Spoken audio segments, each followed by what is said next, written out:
नमस्कार, न्यूज 18 मध्य प्रदेश छत्तीसगढ़ देख रहे हैं आप। मैं हूं आपके साथ प्रशांत कटारे। खबरों का रुख करेंगे। रायपुर में मेफेयर रिजॉर्ट पहुंचने पर सीएम भूपेश बघेल ने कहा कि हरियाणा राज्यसभा चुनाव के लिए मुझे पर्यवेक्षक बनाया गया है। यहां सभी विधायक आ चुके हैं और हरियाणा के पूर्व सीएम भूपेंद्र सिंह हुड्डा से मुलाकात होगी। सीएम ने कहा कि मुझे लगता है कि अजय माकन चुनाव जीतेंगे, लेकिन बीजेपी के कारण रस्साकशी की स्थिति पैदा हो गई। तो रायपुर में मेफेयर रिसोर्ट पहुंचने पर मुख्यमंत्री भूपेश बघेल ने कहा कि हरियाणा राज्यसभा चुनाव के लिए उन्हें पर्यवेक्षक बनाया गया है और यहां सभी विधायक हरियाणा के पहुंचे हुए हैं और हरियाणा के पूर्व सीएम भूपेंद्र सिंह हुड्डा से भी उनकी मुलाकात हुई। देखिए, एक सीट के कैंडिडेट मतलब जो मतदाता थे वो भाजपा के पास और एक कांग्रेस के पास है। ज़बरदस्ती तीसरा कैंडिडेट खड़ा करा के इस प्रकार से रस्साकशी थोड़ा सा बढ़ाया हुआ है, लेकिन मुझे लगता है, मुझे पूरा विश्वास है कि यहाँ हमारी सीट हम जीतेंगे, अजय माकन जी जीतेंगे। और हसदेव अरण्य मामले पर स्वास्थ्य मंत्री टीएस सिंहदेव के पहली गोली खाने वाले बयान पर मुख्यमंत्री भूपेश बघेल ने कहा कि गोली चलाने की नौबत नहीं आएगी। कोई गोली चलाए उससे पहले गोली चलाने वाले पर गोली चल जाएगी।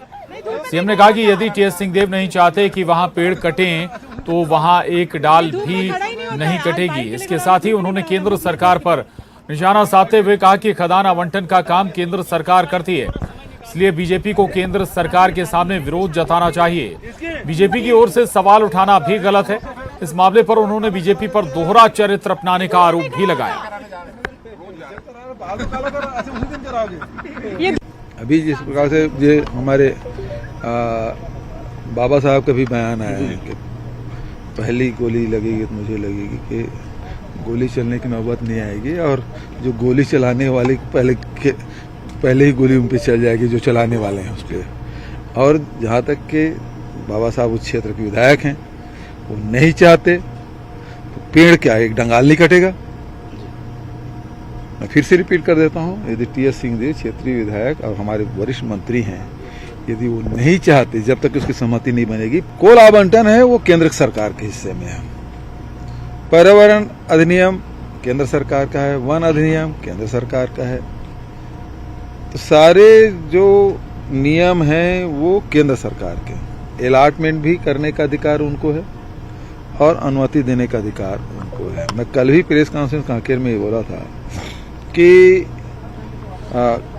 ये जितने आंदोलन कर रहे हैं वो केंद्र सरकार के पास मांग क्यों नहीं कर रहे हैं।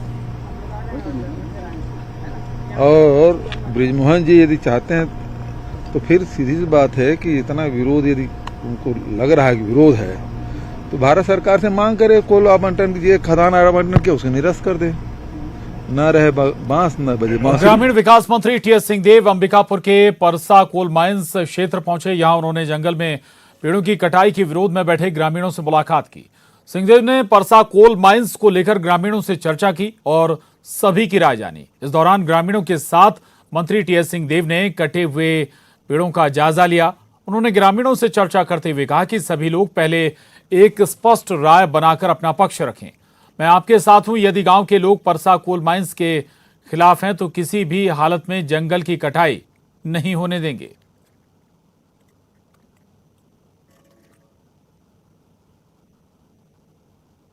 लेके आएगा तो मेरे को बुला लीजिएगा, पहला गोली मैं खाऊंगा, दूसरा आपको लगेगा। एक राय होइएगा तब, नहीं तो मैं बाकी डंडा खरीदिएगा। एक राय हुई हो तो कोई भी चलाए गोली, कोई भी चलाए लाठी, ऐसा कोई बात नहीं है। एक राय नहीं हो तो नहीं हो और एक राय नहीं रह पाई तो गड़बड़। बीजेपी ने टीएस सिंहदेव पर निशाना साधा। पूर्व मंत्री बृजमोहन अग्रवाल ने कहा कि मंत्री इस्तीफा देकर हसदेव की लड़ाई लड़ें। गोली खाने जैसा बयान लोगों को भ्रम में डालने वाला है।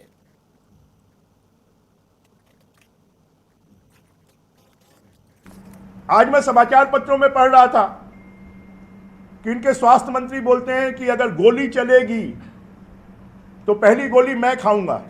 तो भैया मंत्री जी, गोली खाने की जरूरत नहीं है। अगर आप में इतना ही दम है तो आप मंत्री पद से इस्तीफा देकर मैदान में आके लड़ो, उन वनवासियों का, आदिवासियों का नेतृत्व करो। वो भी शायद नहीं जाते। जब भारतीय जनता पार्टी का प्रतिनिधिमंडल वहां पर चला गया और उनको अपनी जमीन खिसकती हुई लगी, तब वो वहां पर गए हैं। और उधर हरियाणा कांग्रेस के विधायकों पर राज्यसभा सांसद राजीव शुक्ला ने कहा कि हरियाणा और राजस्थान में कांग्रेस उम्मीदवारों की जीत होगी। नेता और पूर्व केंद्रीय मंत्री राजीव शुक्ला मेरे साथ हैं। सर, कल आप रायपुर गए थे और हरियाणा के विधायकों से मिले, क्या रहा सर? नहीं, वो प्रशिक्षण शिविर चल रहा है विधायकों का उदयपुर चिंतन शिविर के बाद। तो विधायकों के प्रशिक्षण शिविर में उदयपुर चिंतन शिविर में क्या क्या फैसले हैं उसके बारे में अवगत कराना था, तो उसी पर उन सबसे बातचीत हुई। लेकिन सर, राजनीतिक गलियारों में तो चर्चा यह है कि क्रॉस वोटिंग के डर से हरियाणा के विधायकों को वहां रखा हुआ है, और इसी क्रम में बीजेपी भी है। बीजेपी ने भी अपने विधायकों को राजस्थान के होटल में, रिसोर्ट में रख रखा है। बीजेपी ने रखा होगा कि हमारे सारे विधायक हमारे साथ हैं, कोई क्रॉस वोटिंग नहीं होगी, हमें पूरे के पूरे 31 वोट मिलेंगे, इसमें कोई शक नहीं। दूसरे भी हैं सर इसमें राजस्थान के, वहां पे भी क्या कुछ इस तरह का है कि राजस्थान में कोशिश बीजेपी वाले कर रहे हैं, लेकिन कोई तोड़फोड़ नहीं कर पाएंगे। वहां भी हमारा तीसरा प्रत्याशी विजयी होगा। हरियाणा में कुछ नहीं होगा, पूरी तरह से जी? हाँ, सब जगह हरियाणा और राजस्थान दोनों जगह कांग्रेस प्रत्याशी विजयी होंगे। तो राजीव शुक्ला साहब कह रहे हैं कि क्रॉस वोटिंग का कोई डर नहीं है, सिर्फ नव संकल्प शिविर में जो ट्रेनिंग बातें तय हुई थी, वही ट्रेनिंग विधायकों को रायपुर में देने के लिए गए थे। कैमरामैन प्रहलाद के साथ नई दिल्ली से अशरफ काज़मी। और बिलासपुर से बड़ी खबर है, फूड पॉइजनिंग से 25 लोगों के बीमार होने का मामला। जांच के लिए सिम्स अस्पताल पहुंचे हैं सीएमएचओ। सीएमएचओ ने बीमार बच्चों का हालचाल भी जाना है। बिलास सामुदायिक केंद्र का भी सीएमएचओ ने निरीक्षण किया है। और दरअसल समोसा चाट खाने से 25 लोग बीमार हो गए थे। फूड पॉइजनिंग से एक बच्ची की मौत भी हुई थी। बाकी लोगों का बिल्हा स्वास्थ्य केंद्र में इस वक्त इलाज चल रहा है।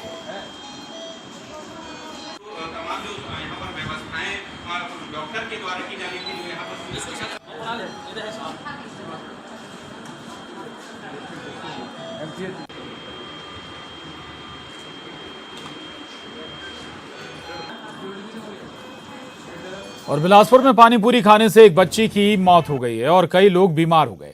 सभी लोग फूड पॉइजनिंग का शिकार हुए। हमारे संवाददाता ने पानी पूरी स्टॉल का जायजा लिया। कल जो कुछ हुआ उसे लेकर के खासा सवाल भी खड़ा हो रहा है और हड़कंप भी मचा हुआ है। पहले तो ये बता दें कि बिल्हा में रविवार को कुछ लोगों ने गुपचुप के ठेले में चाट खाया था, फुल्की खाई थी, और उसके बाद उनकी तबीयत बिगड़ी। करीब 25 लोग बीमार हुए, जिसमें महिलाएं और बच्चे थे। 2 लोगों को यहाँ पर भर्ती कराया गया सिम्स में और 2 लोगों का निजी अस्पताल में इलाज चल रहा था। एक बच्ची जो है उसकी मौत हो गई इलाज के दौरान, और अभी 20 लोगों का इलाज जो है वो बिल्हा में प्राथमिक स्वास्थ्य केंद्र में चल रहा है। ऐसे में सवाल ये उठता है कि जो इस तरह के ठेले हैं वो कितनी स्वच्छता का ध्यान रखते हैं, और क्या समय समय पर जो खाद्य औषधि विभाग है वो जांच करने के लिए इन जगहों पर पहुंचता है या नहीं। पहले तो हम इनसे बातचीत कर लेते हैं कि जो वर्षों पुराना एक तरीका है गुपचुप को सर्व करने का, हाथ से देने का, वो बदला है या वैसे ही कुछ अभी काम करते हैं।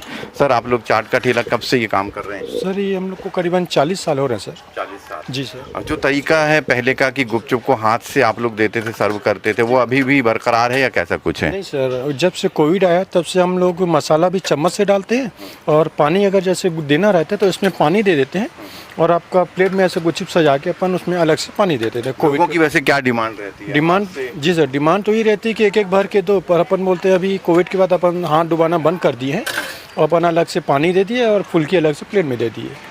जी, कुछ इसी तरह का तरीका है कि अब गुपचुप जो है इस तरह से सजा करके और बाकायदा एक गिलास में पानी दे दिया जाता है गुपचुप का, उसे सर्व किया जाता है। और जहाँ तक, अच्छा एक चीज़ बताएं, खाद्य और औषधि विभाग है जिसकी मॉनिटरिंग होती है, नगर निगम की मॉनिटरिंग, वो लोग कभी आते हैं देखने के लिए? हाँ सर, आते रहते हैं सर, बीच बीच में आते रहते हैं। क्या कुछ चेक करते हैं वो लोग? चेक ये अपना, कभी हम लोग से गुच्छे पानी ले जाते हैं सैंपल के लिए, या कभी टिकिया वकिया ले गए, या कभी कुछ दही बड़ा वगैरह ले गए, लेके जाते हैं, पर आज तक कंप्लेन नहीं आई सर।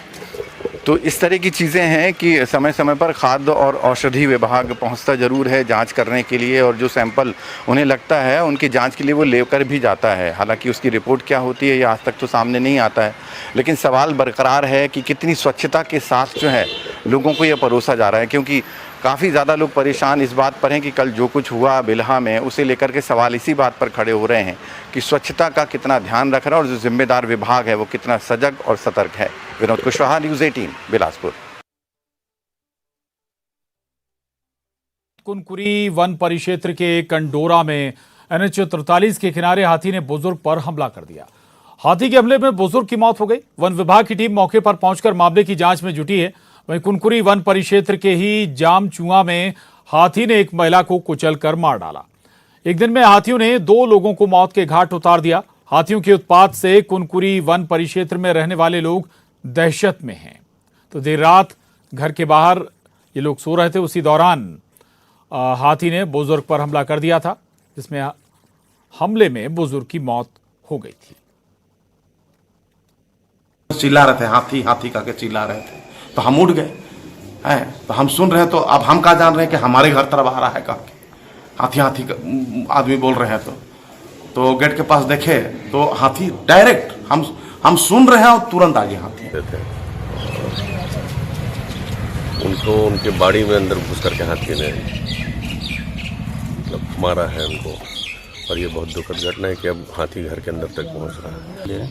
तो लोगों से अपील है कि बिल्कुल अभी घर से बाहर ना जाएं और एकांत के घर वाले जो है वो गाँव के स्कूल में या किसी अन्य सामुदायिक भवन में जो वन विभाग हम शिफ्ट कर रहे हैं उस पर रात में शिफ्ट हों। उधर मुंगेली जिले में इस साल गर्मी ने नया रिकॉर्ड बनाया है। जिले का तापमान 46.6 डिग्री दर्ज किया गया है, जो कि एक रिकॉर्ड है और अब तक का सबसे अधिक गर्म दिन शनिवार रहा था।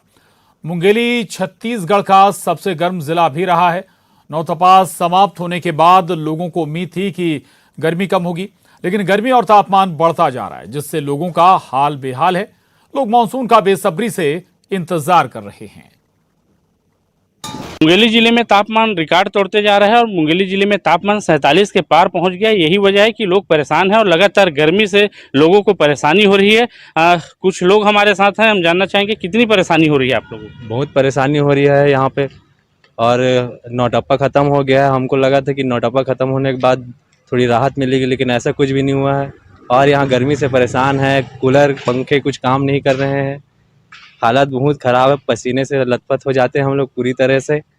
और जैसा कि मानसून आने वाला है, आ जाता है इस समय, लेकिन मानसून कुछ आया नहीं है। गर्मी से कुछ राहत नहीं मिल पा रहा है हम लोग को। राहत किसी को नहीं मिल रही है। कुछ और लोग हैं, हम उनसे जानना चाहेंगे कि किस तरह गर्मी ने हलाकान करके रखा है, किस तरह परेशानी हो रही है। इस वर्ष काफ़ी अत्यधिक गर्मी पड़ रहा है, जिससे काफ़ी परेशान है। माने 8 बजे के बाद घर से निकलना मुश्किल हो गया है और कार्य करना अत्यधिक कठिन हो गया है। नौतपा के बाद उम्मीद थी कि तापमान कम होगा।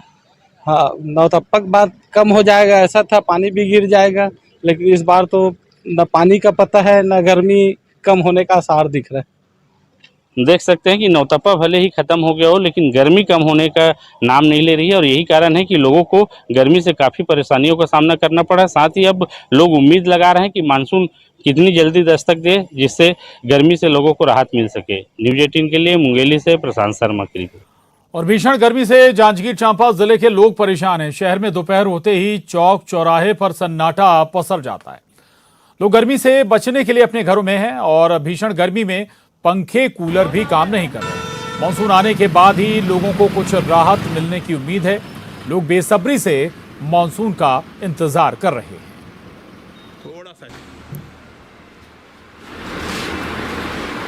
जांजगीर चांपा जिले में गर्मी से लोगों का जो है हाल बेहाल है।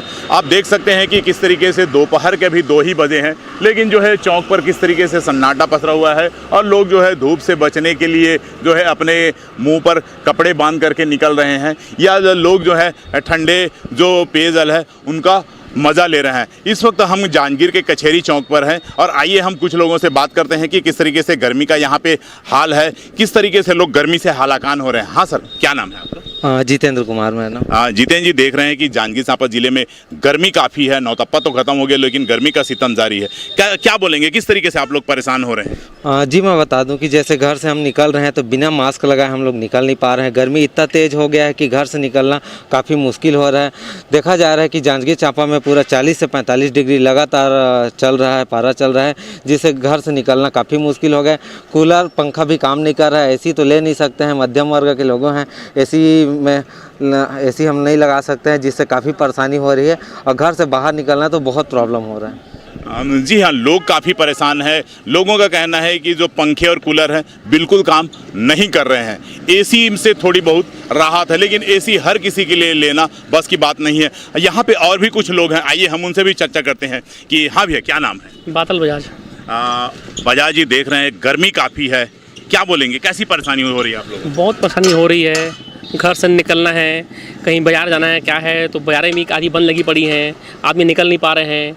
गर्मी बहुत ज़्यादा है, इससे लू बढ़ रही हैं। अगर आदमी घर से निकल रहा है तो किनको लू लग जा रही है, क्या है, माने बहुत सी दिक्कतें हो रही हैं।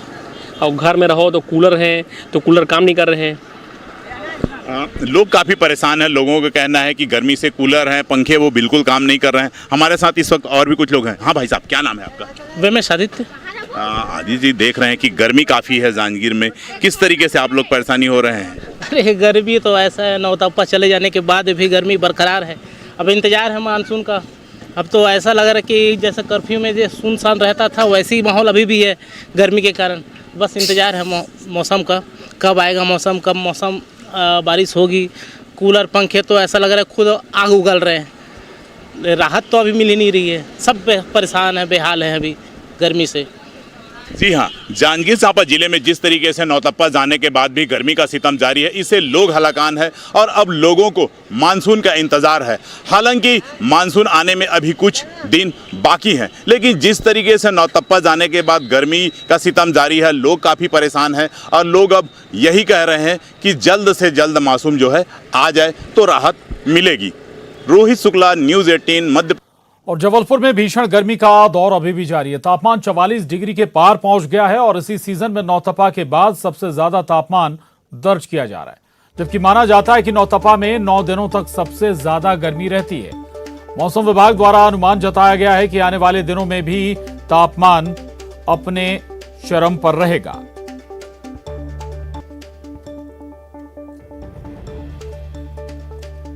नौतपा खत्म हो चुके हैं, लेकिन आसमान से बरसती आग अभी भी जारी है। जबलपुर में तापमान 44 डिग्री के ऊपर पहुंच चुका है। ऐसे में आप देख सकते हैं कि चारों तरफ लोग चेहरा ढककर ही निकल रहे हैं और मानसून आने की फ़िलहाल कोई उम्मीद नज़र नहीं आती।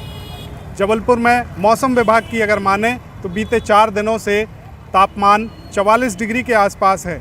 यहाँ हम जानने की कोशिश करेंगे कि इस भीषण गर्मी में किस तरह का लोग महसूस कर रहे हैं। बहुत तेज़ गर्मी पड़ रही है, तापमान 44 डिग्री के आसपास है। कैसा महसूस कर रहे हैं, क्या कहना चाहेंगे? बहुत गर्मी पड़ रही है और बहुत लू चल रही है, इससे रोड में आने जाने वाले को बहुत तकलीफ हो रही है। तो लोगों का भी मानना है कि तकलीफ बहुत हो रही है और गर्मी बहुत तेज़ पड़ रही है। दूसरी तरफ यदि स्वास्थ्य विशेषज्ञों की माने तो इस भीषण गर्मी से बचने के लिए चेहरा ढककर रखें, सिर को ढककर घर से निकलें और जहां तक हो सके तो पानी ज़्यादा से ज़्यादा पिएं। बच्चों को धूप में ना निकलने दें। इस तरह की तमाम सावधानियों के लिए स्वास्थ्य विशेषज्ञ और मौसम विभाग लोगों को अलर्ट कर रहा है। आने वाले दिनों में कब तक इस गर्मी से राहत मिलेगी, यह कहना फ़िलहाल मुश्किल है और लोग इंतज़ार कर रहे हैं कि अब मानसून आ जाए और बारिश शुरू हो जाए। पवन पटेल, न्यूज़ 18 जबलपुर। और मध्य प्रदेश की राजधानी भोपाल में बड़ी बड़ी मोबाइल कंपनियों के नकली फोन बनाकर बेचने का मामला सामने आया है। पुलिस ने इसको लेकर कई आरोपियों के खिलाफ कार्रवाई की है। असली नाम नकली, महंगे मोबाइल फोन खरीदने से पहले सावधान, चूक हुई तो हो सकता है भारी नुकसान। जी हां, अगर आप महंगे मोबाइल फोन रखने के शौकीन हैं तो जरा सावधान हो जाएं। मध्य प्रदेश की राजधानी भोपाल में है तो विशेषकर ये खबर आपके लिए है, क्योंकि भोपाल में इन दिनों महंगे मोबाइल फोन के नकली प्रोडक्ट धड़ल्ले से बिक रहे हैं। राजधानी के एमपी नगर इलाके में पुलिस ने कई दुकानों पर छापा मारा, जिसमें कई महंगे मोबाइल फोन के नकली प्रोडक्ट मिले हैं। जितने प्रोडक्ट पुलिस को मिले हैं उसकी कीमत करीब 4 लाख रुपए बताई जा रही है। पुलिस ने आरोपी दुकानदारों पर कार्रवाई भी की।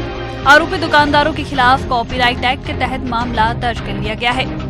पुलिस की ये छापेमारी ना तो पूरे मध्य प्रदेश में हुई है और ना ही पूरे भोपाल में, लिहाजा अगर आप कहीं भी कोई मोबाइल फोन या फिर एसेसरीज खरीदने जा रहे हैं तो उसकी गंभीरता से जांच करें। किसी भी तरह की चूक आपको लाखों का चूना लगा सकती है। मनोज राठौर, भोपाल, न्यूज़ 18 मध्य प्रदेश, छत्तीसगढ़। और दिल्ली से इस वक्त की बड़ी खबर, सत्येंद्र जैन समेत कई लोगों के यहां ईडी ने छापेमारी की है। कई अन्य आरोपियों के यहां ईडी की छापेमारी हुई है और 1.08 किलोग्राम सोने के सिक्के भी बरामद हुए हैं। आपको बता दें कि सत्येंद्र जैन, आम आदमी पार्टी नेता सत्येंद्र जैन के घर 2,82,00,000 रुपए कैश भी बरामद हुआ है। तो ये बड़ी कार्रवाई है ईडी की और सत्येंद्र जैन हालांकि पहले से हिरासत में है, पहले से उनकी गिरफ्तारी हो चुकी है और ईडी ने एक बार फिर कई ठिकानों पर एक साथ छापेमारी की है। इनमें सत्येंद्र जैन समेत कई और लोगों के ठिकाने भी शामिल हैं। कई अन्य आरोपियों के यहां भी ईडी ने छापेमारी की है और 1 किलोग्राम सोने के सिक्के भी बरामद हुए हैं और सत्येंद्र जैन के घर से 2,82,00,000 रुपए करोड़ कैश भी बरामद हुआ है।